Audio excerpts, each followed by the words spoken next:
নমস্কার সবাইকে, মুড়ি ব্লগে আপনাদের অনেক অনেক স্বাগত জানাই। আজকে আমি আর একটা নতুন রেসিপি নিয়ে এসেছি। আজ আমি বানাবো বাঁশ করিলের ভাজা। দেখুন, এটাকে আমাদের দিকে করিল বলে, আপনাদের দিকে কি বলে সেটা অবশ্যই বলবেন কমেন্ট করে।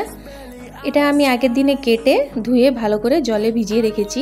নিয়েছি সাথে পেঁয়াজ কুচি, নিয়েছি আদা রসুনের পেস্ট, আর নিয়েছি কিছু গুঁড়ো মশলা, যেমন হলুদ গুঁড়ো, জিরে গুঁড়ো, ধনে গুঁড়ো, লঙ্কার গুঁড়ো, গরম মশলার গুঁড়ো, কাশ্মীরি লাল লঙ্কার গুঁড়ো।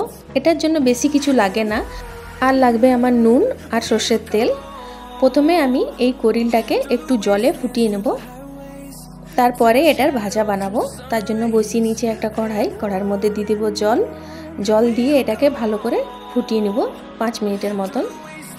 এই রেসিপিটা খেতে খুবই ভালো লাগে। আমি এটা প্রথমে মুড়িতেই খেয়েছি, বিয়ের আগে আমি খেয়েছিলাম না। প্রথমে আমাকে অত ভালো লাগতো না, কিন্তু এখন অনেকই ভালো লাগে। গরম ভাতের সাথে খেতে খুবই ভালো লাগে। দেখুন ফুটে গেছে। এবার এটাকে জলটা ড্রেন করে নেব। আবার কড়াইটা ধুয়ে বসিয়ে নিয়েছি, দিয়ে দিলাম এর মধ্যে সর্ষের তেল।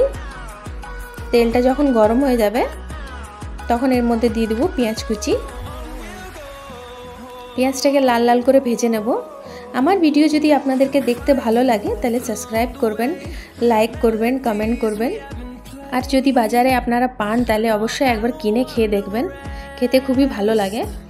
তারপরে দিয়ে দেবো এর মধ্যে করিলটাকে একটুখানি ভেজে নেব তেলের সাথে। তারপরে এর মধ্যে দিব মশলাগুলো ভেজে নিয়েছি। দিয়ে দেবো স্বাদ মতো নুন দিয়ে ভালো করে মিক্স করে নেব।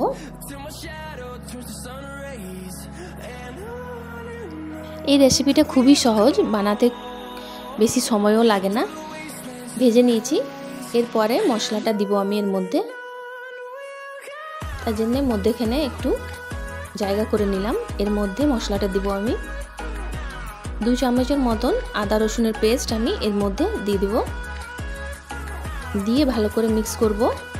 এবার মশলাটাকে একটু ভাজবো। মশলাটা ভেজে নিয়েছি। এরপরে গুঁড়ো মশলাগুলো এর মধ্যে দিয়ে দেব। গুঁড়ো মশলাগুলো দিয়ে এগুলোকে ভালো করে মিক্স করে নেব।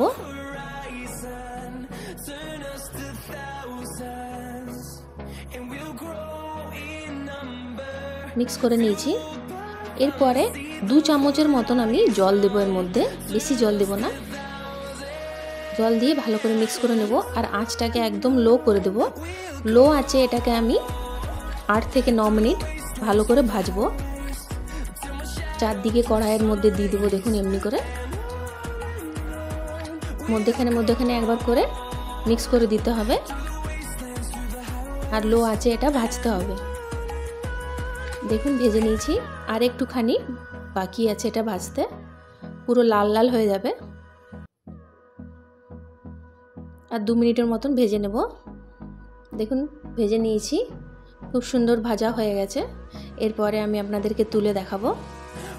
ঘরে একবার বানিয়ে দেখবেন আমি যেমন করে বানালাম, খেতে খুবই ভালো লাগে। আর এটা তো সব সময় পাওয়া যায় না, বর্ষার সময়ই পাওয়া যায়।